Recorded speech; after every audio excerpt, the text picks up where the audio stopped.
Well, welcome everyone to Carving a New Path. My name is Andrea Hylen, and I am the host of this show. And before getting into the topic today, I just wanted to tell anyone who's new to this that the podcast began in 2020 in response to all the change that people were experiencing. And we are still in a lot of change. It's ongoing. Change is a normal part, and there is an acceleration that's happening right now, even in 2024. We are not returning to pre-2020. We are looking at how do we listen to our inner voices and birth new ways of being in the world? How do we focus on expanding our consciousness? And today is the fifth show in a series of 10 where Karen Porter, my good friend Karen Porter, and I are going to talk about conscious self-evolution and highlight some of the codes in Barbara Marx Hubbard's book, 52 Codes for Conscious Self-Evolution. And today's show is called Conscious Self-Evolution, Reside in the Quantum Field. And I'll get into the codes in just a minute. But before I do that, Karen, do you have anything you want to say to the listeners? Hello, welcome. Glad you're here. Mhm. I'm glad to be here. And I'm going to derail this thing today. You are. All right. Derail it, woman. There are a couple before code 15. There are a couple codes that I want to dive into. Great. So Yeah. let me just give, for anyone who hasn't listened to the other shows, and just know that they are on YouTube and iTunes and Spotify, and there's a lot of different places you can listen to the first four shows. Yes, because I did say this is the fifth show. And so I just want to say that some of the things we've talked about so far, we started out with the show on Are You an Evolutionary Woman? Which really came out of the Evolutionary Women Retreats that were started by Sweeny and Kelley. Then we went to code 3. I mean, there's 52 codes, and we decided to do 10 shows. So, you're not going to hear all 52, or maybe you will. But right now, the plan is we've kind of jumped around from code to code. Code 3 was notice flashes of freedom and keep bringing your attention to them. And this really is connected with your intuition. And that's part of conscious self-evolution. Code 6 we talked about was choosing ideas which activate more of your life purpose by focusing on creativity and joy. And then code 7 was release your local mind's constant scanning for what needs to be done, thinking you have to figure it all out instead of just tuning in to the field. And I'll just mention code 15, and then I'm going to turn it back to you, Karen, to talk about whatever codes you would like to fill in the gaps around. But code 15 is to see yourself as a universal presence manifesting in physical form. So this is where you are just knowing that the maps no longer fit the territories, as Jean Houston says in Jump Time. So, yeah, go for it. What do you want to talk about today? Okay. I'm going to hop into code 10. Okay. Use the protective balm of your whole being to protect your nervous system from negative thoughts. Hmm. That really resonated with me. Mhm. Um, I think we are really being called into practicing self-love. Mhm. Yeah, she goes on to talk about breathing in the protected balm of universal energy. And the universal energy, you can picture it as a calm, um, knowing, a surety, um, the universal wisdom. But if you can bring yourself to the state where you almost surrender to the not knowing Mhm. on in this kind of brainwave state of all the ins and outs of it and everything that's going to happen. But to know that you're doing your best. We're surrounded by love if we allow ourselves to let it in. Mm-hmm. The negative, I can derail myself so quickly. And I'm sure everybody hearing these words can relate to that. Mm-hmm. Things can be, on top of the world, and whoop, there goes that thought. And it's like, why? Why are we sabotaging ourselves? But the, yeah, we are. I think that's one thing we're really good at is self-sabotaging and berating ourselves, and I don't want to do it anymore. I really think my work and a lot of people's work in this incarnation is about self-acceptance and self-love. So that's where I wanted to start. Yeah, I'm wondering where this is showing up for you in your, I mean, I know that you're sharing a little bit about that it's your journey, but can you give an example of, self-love or your relationship to that right now with yourself? What does that look like? um,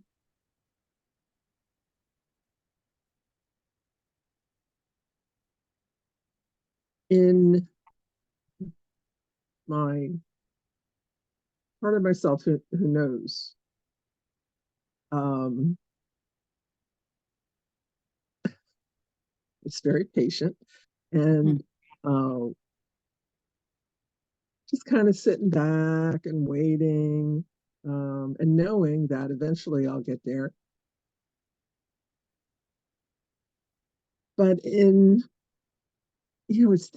I really, I can't pinpoint where it started, but it started somewhere when I guess I started hearing words and having reactions to things that were around me um, that I was the source of wrong. I was the source of the trouble. Um, because it is all about us, right? So if things are good, oh, it's that gee, I'm glad I didn't manage to mess that up. Mm-hmm. Mm-hmm. So it shows up in struggles that I have with my physicality, with um, my lymphedema, with things not, things just don't seem to be easy. I had a dental procedure done this past week that was really horrible. It just felt like I was choking the entire hour I was in the chair. Yeah. And, why? Okay, it's like, all right. So is there more? Did that come up to show that there was something to be cleared around that? Is it ancestral? Is it past life? Is it um, tapping into some other trauma that happened? Is it, need to find a new dentist? Things present for exploration. Um, but the being gentle with oneself is okay. So that happened. I came home, I rested, I talked to therapist about it, and I'm still dealing with that. And um, then as soon as then I break my toe. Mm-hmm. So I have to laugh a little bit about it. Right. But um, the self-love and self-acceptance,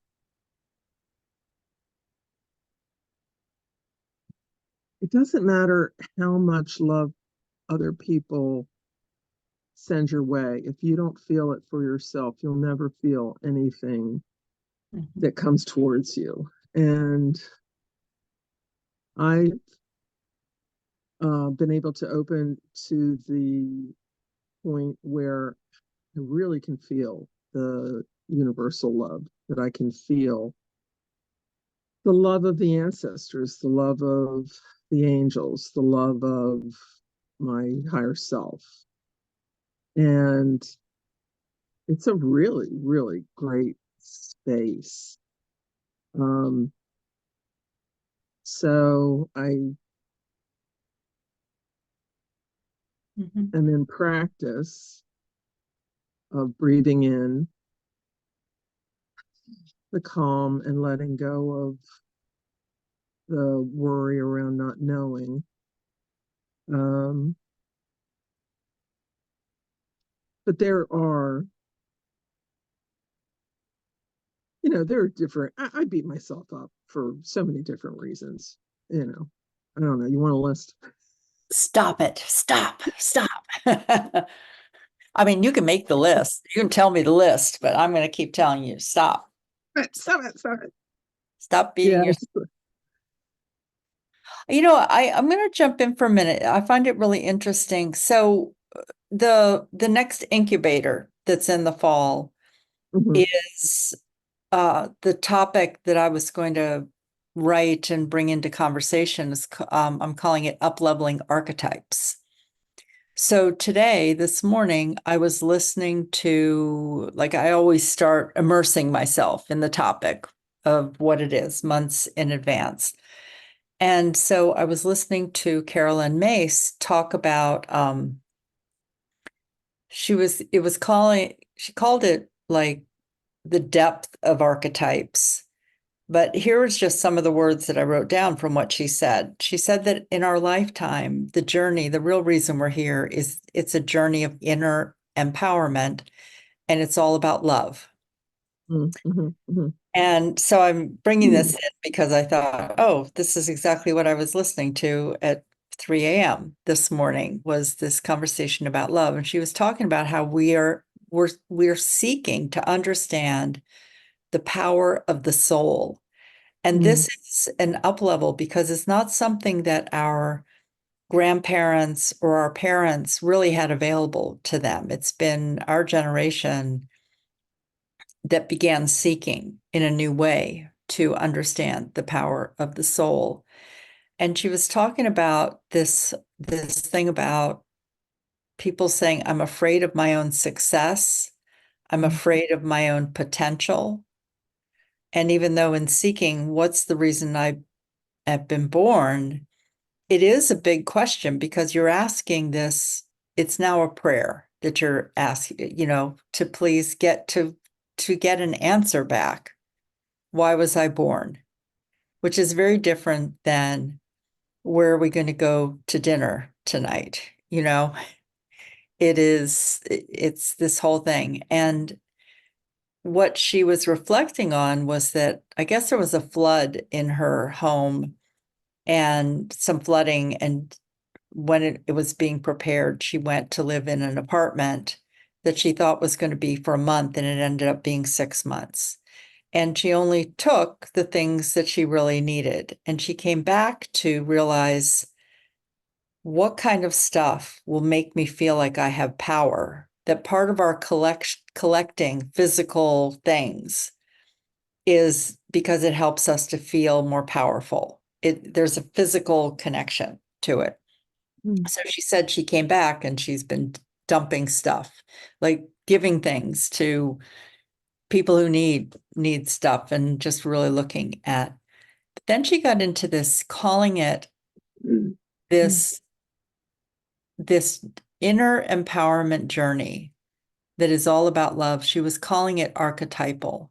And she said it has to do with power, as if there won't be enough power left if I empower another person.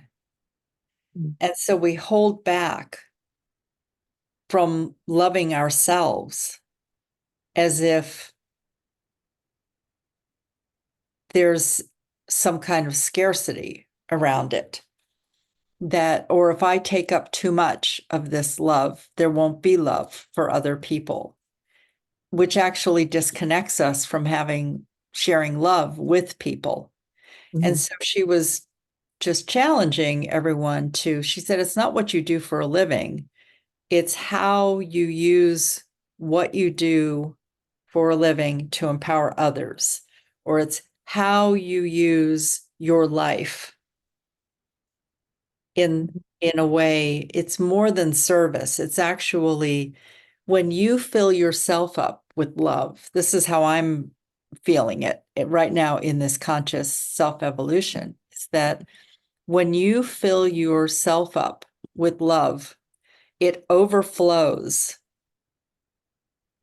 for the people around you to feel love too, Right. that there is this empowerment around it. So what might seem like a self-serving, selfish thing that maybe we were taught, because of the time in the world, that if you were to actually love yourself, it's, oh, who do you think you are? Or that's like you're conceited, or you're, whatever those stories were about the who do you think you are, or you're so big, you think you're so big. It's like, but if we really did bring in the love and we tapped into that universal love that is available to us, the love would spread to others. Absolutely. Yeah. So that's what I'm feeling Yeah. in this moment of this code. Yeah. That and right. And I think that'll tie into code 14. Okay, go for it. Talk, tell Oh, us. Tell before us before we code get to code. 14. All right. No, I'm going to skip to code 14 and then I'll skip back to code 12. Okay. But code 14 is see yourself as a continually regenerating being. Um, and in it she talks about we're we're existing in the imaginal realm, Mm-hmm. and the loving yourself being more of your potential self then you actually the process of that takes you from homo sapien to homo universalis, Mm-hmm. and it stands as a guide to everyone. It's like your being able to do it empowers everyone to be able to do it. Mm-hmm. Yeah. No, I feel that.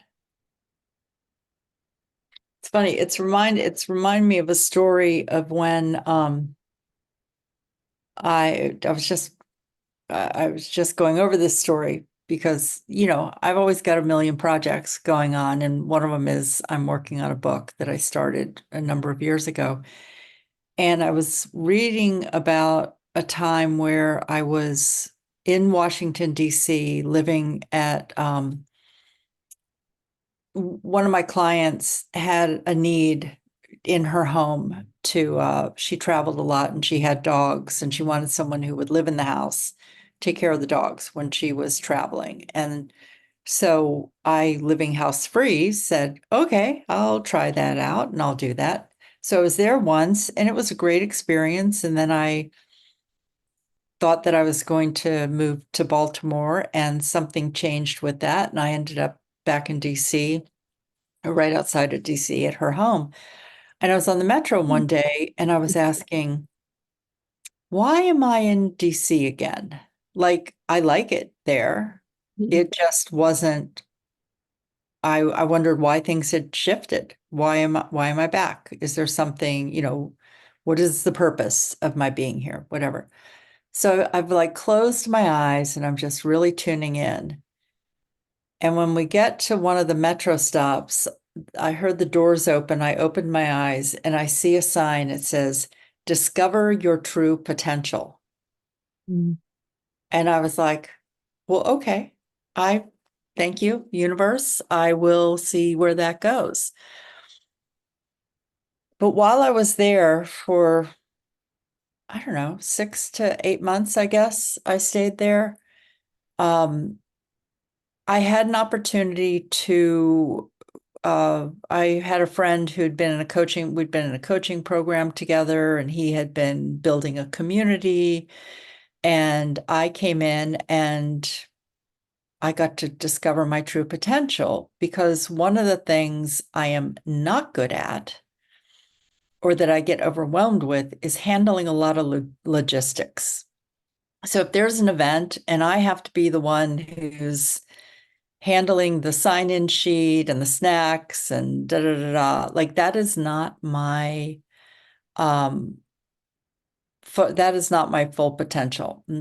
My full potential is when I get to greet people at the door and make sure that people feel safe, and make sure that they have, that I get to be with the people. And um yeah, holding space and bringing that part of it, listening to people, hearing their stories, telling my stories. It's like that's where my strength is. But when I just get overwhelmed with, like, are there enough peanuts? Like it just isn't my best self, to be used in that way.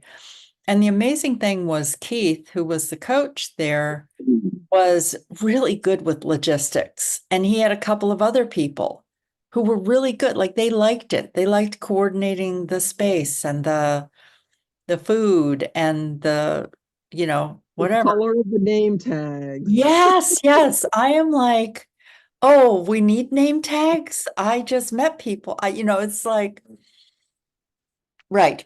It's just not, the physical stuff is not my thing. It's the emotions. I care about people's emotions, and I like to be engaged and make sure that everybody has what they need, and that in that way.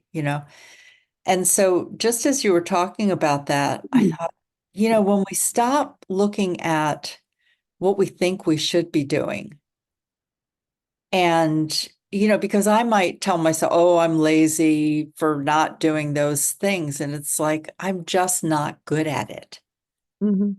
And I don't aspire to get better. You know what I mean? And even when I've taken it on, it's not a way to really be of service. It's not a way to bring my true potential. So I got to see how organizing the groups of people, getting on Zoom, doing circles, listening, all that. I really got a chance to be myself in that community. And I do believe that's part of conscious self-evolution. And I know Lucky Sweeny has talked about this, like the what did they do you remember what they called the circles when they met with Barbara Marx Hubbard? Resonance circles or something. Yeah, yeah, yeah, Yeah, yeah. so they would have these meetings and really be focusing on the conscious self-evolution, the work that was coming through Mm. Barbara, and the community was practicing these different skills. And she was really good at leading the circle. Like that was her strength. And so there wasn't any kind of feeling from anyone that, oh, you've always got to be in charge, or you're not pulling your weight doing these other things. It's like, no, everyone was doing their thing. Even that group, when the Evolutionary Women Retreat was happening, the men in that group handled a lot of the logistics, actually, of the retreat, even things like carrying in cases of water and making sure, carrying in chairs that had been rented for the event at the retreat center. And Mhm. it's like people just doing what they're good at, you Right. know. I'm spending a lot of time in one of my daughter's homes right now, and something I'm really good at is doing the dishes. Mhm. So I just take charge of that. Like throughout the day, in breaks in between things, I go and I do the dishes. And that brings something of service, to the group, to the household. And that allows and my daughter has a lot of other things she's doing, and she's pregnant and has a 2-year-old. But Mhm. I noticed because I have done the dishes, it's given her more energy to do some cooking or to sit with her son and read a book or go outside. It's like everybody just Mhm. doing the thing that makes the household run Right. it, Right. in a Yeah. way. Yeah. Mm. Anyway. That we all don't, none of us need to do everything. We just need to do our part. And when Yeah. we do our part, everything gets done beautifully. Yeah, absolutely. Yeah, so I was just looking to see if there was anything Mhm. else in this code 14 that was stepping out. So code 14 is see yourself as a continuously regenerating being, an element of the living universe, self-creating and self-generating, interconnected throughout the whole. Mhm.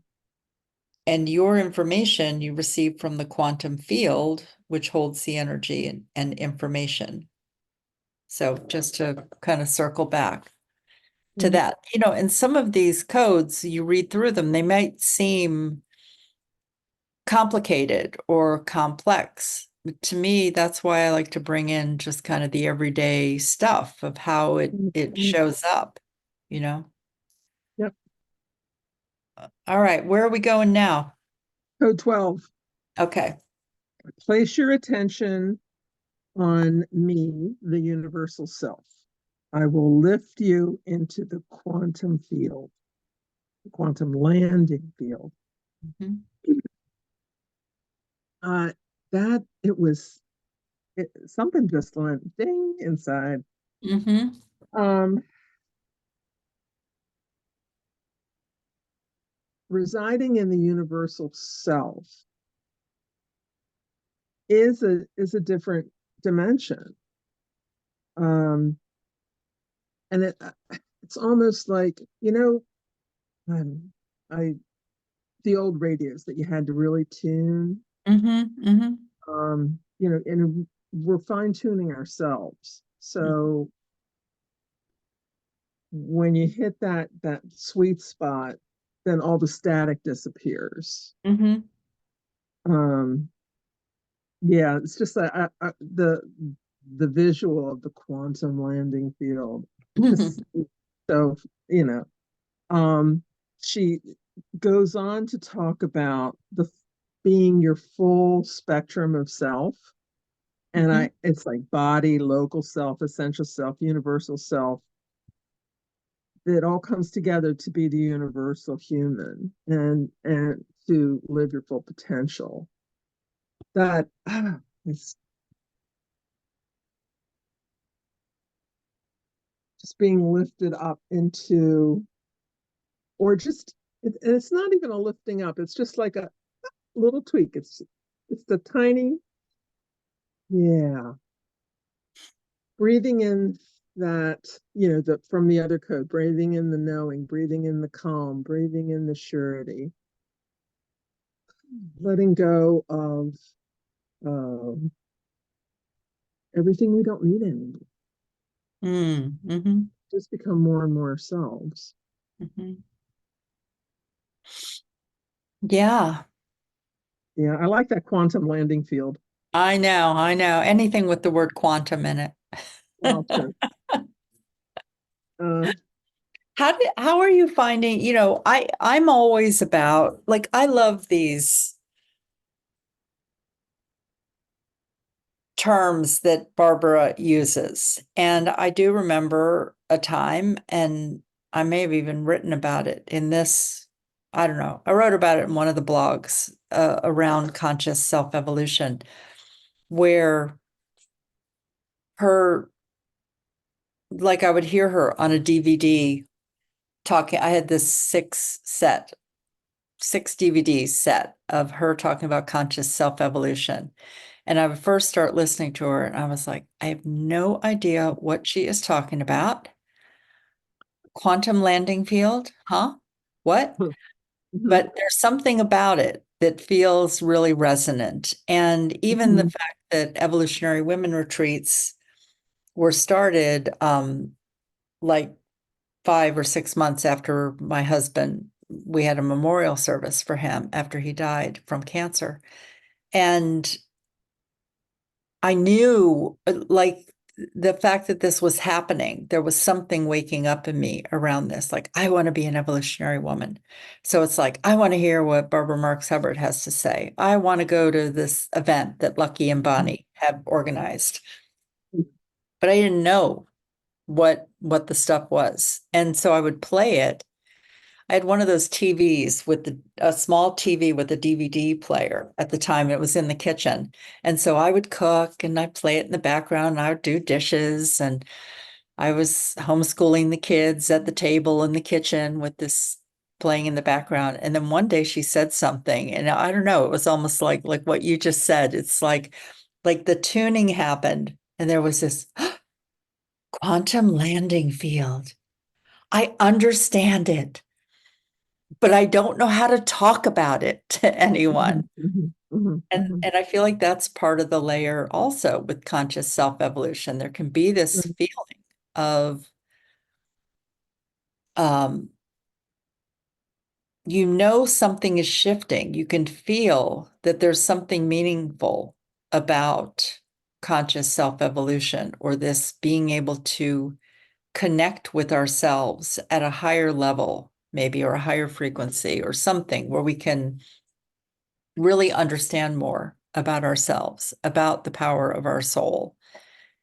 And so we just stay with it until it lands a little bit more. mhm. Yeah. Anything else popping up for you around that?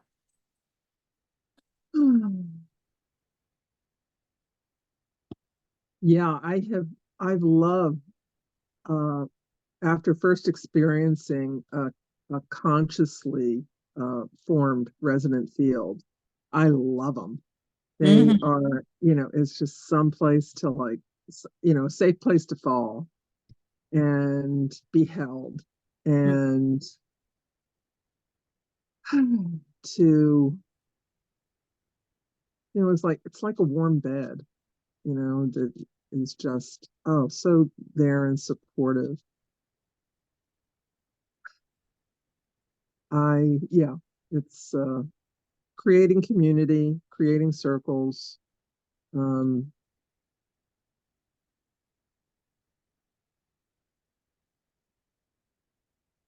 I think that it's been a gift for me to realize that bringing the the attitude of awareness to any situation kind of alchemically changes that to, you know you're bringing the landing field with yourself. Mhm. Any place can be and is a potential quantum landing field, Mhm. even with, Uncle Gus at the Thanksgiving table. Mhm. Mhm.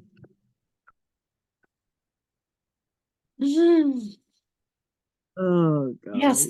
And you can even decide that you're going to go to another Thanksgiving table, Exactly. Right. and Right.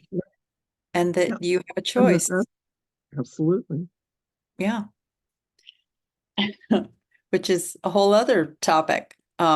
Yeah, how do we make choices Right. from these places of, how does it really change your life when you're living from a place of, um, yeah, when you're tapping into that quantum field? Of course, I've got like a couple stories popping up for me, but do you have anything to share about like experiencing being in that blanket, that feeling, and then noticing that you are engaged with your life in a different way? Oh, absolutely. And able to navigate other areas of life more easily. Mm-hmm. Mm-hmm. You know, we can be fed on so many levels, and that energetic, um, resonant level is really an essential place where we need to be fed, Mm-hmm. where I need to be fed. And Sure. I think we all do. Let's see.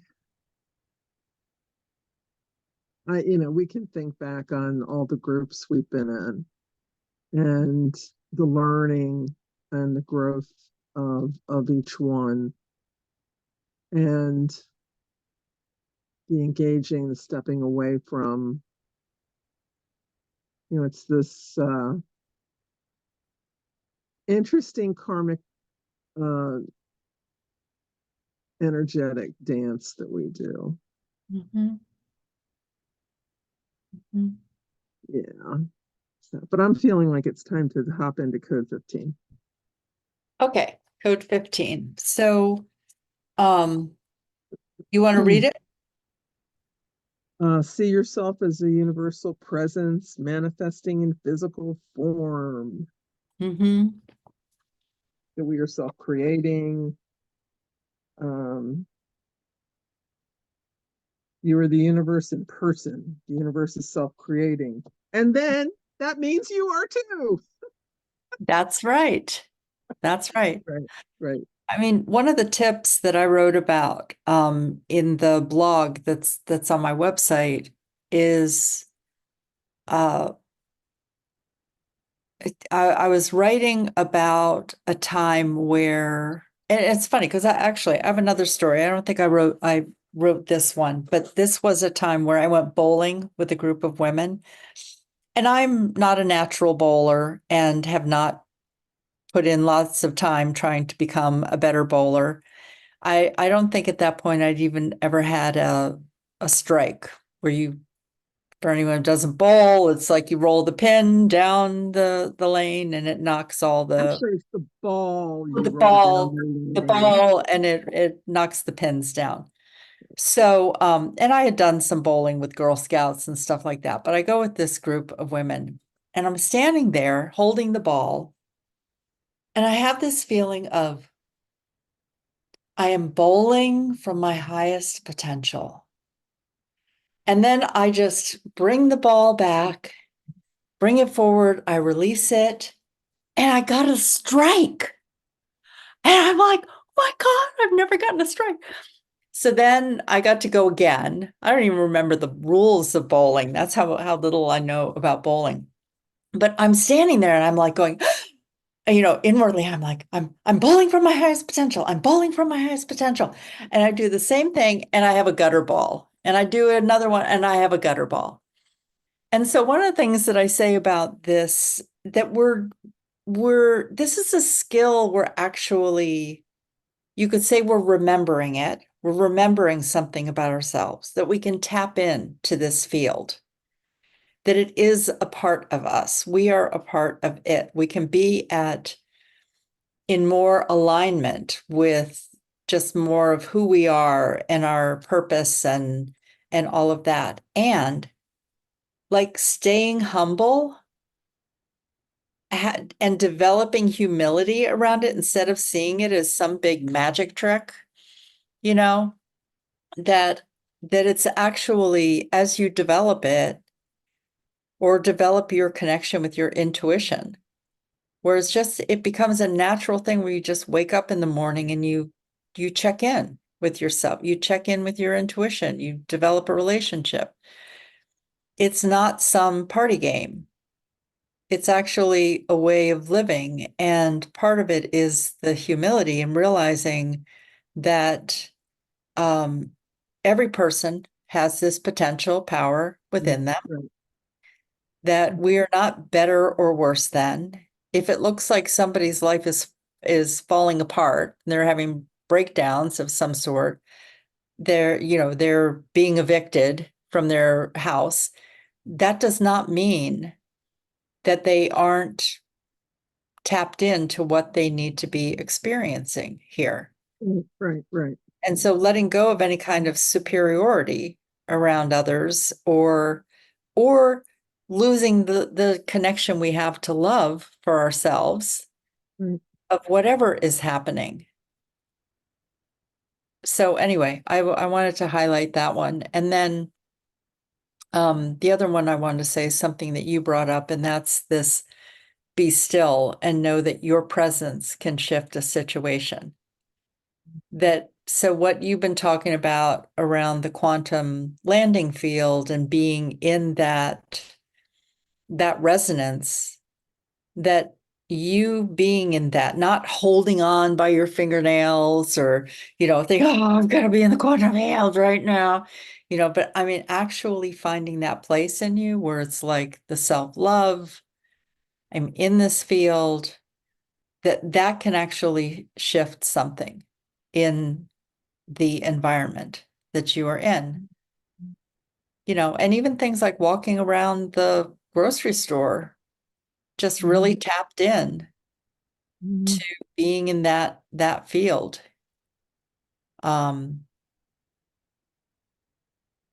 Yeah, I was telling you, I was up at Belvedere Square to do some writing Mhm. today, and I had interactions with two people in particular that I recognized that it was a moment where I genuinely thanked two people, and I Mhm. really meant it. And I wasn't Right. thinking, oh, I'm such a great person for doing this. It was a moment where words just came out of my mouth of that were sincere appreciation for each of them.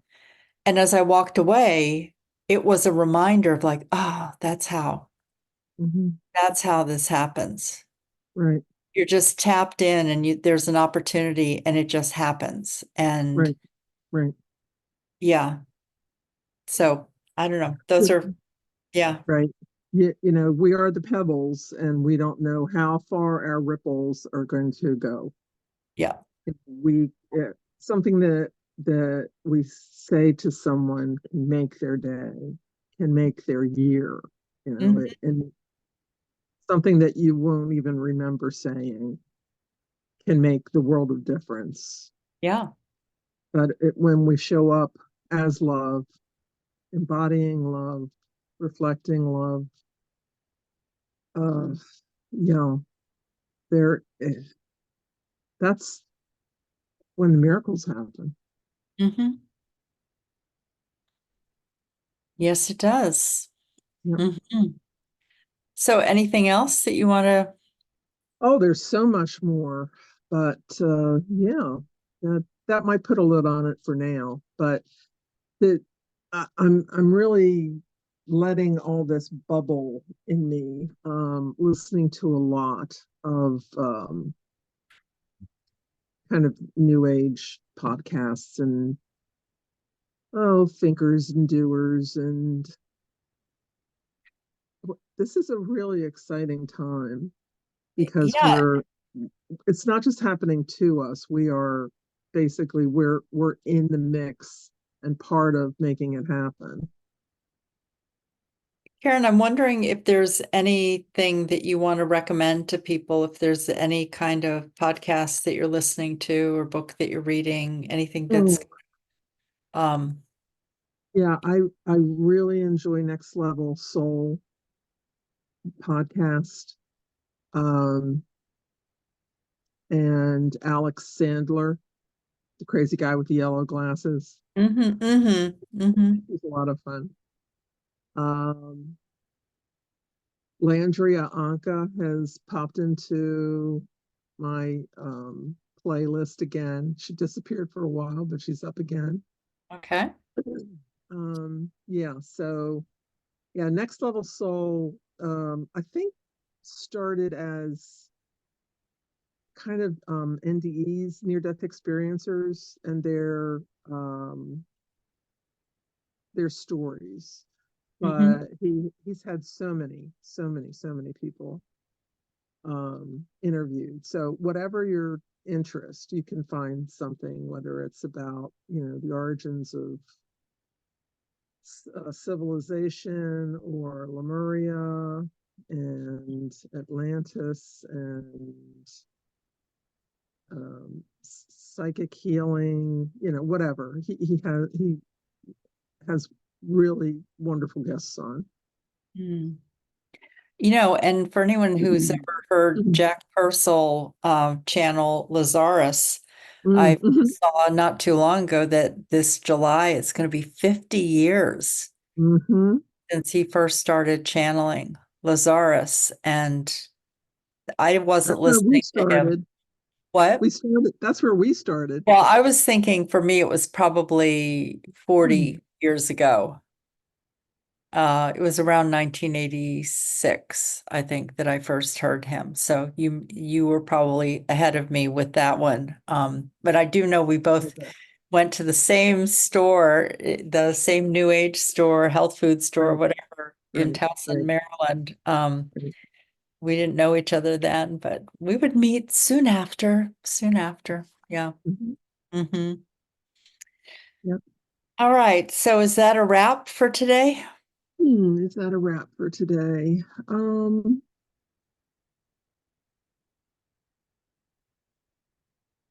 Uh, let me put out a bit of a challenge.